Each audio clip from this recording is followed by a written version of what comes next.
చూడండి and you guys will definitely love the film. It's a complete entertainer. Do watch it. Comedy కూడా అదిరిపోయింది. Comedy అయితే మాత్రం చాలా బాగుంది. Nice nice. Madam madam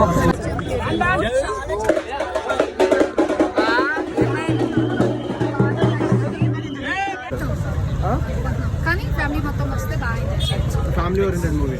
yeah ఇక చెప్తే వెళ్ళిపోతావా? నాకు టైం అవుతుంది.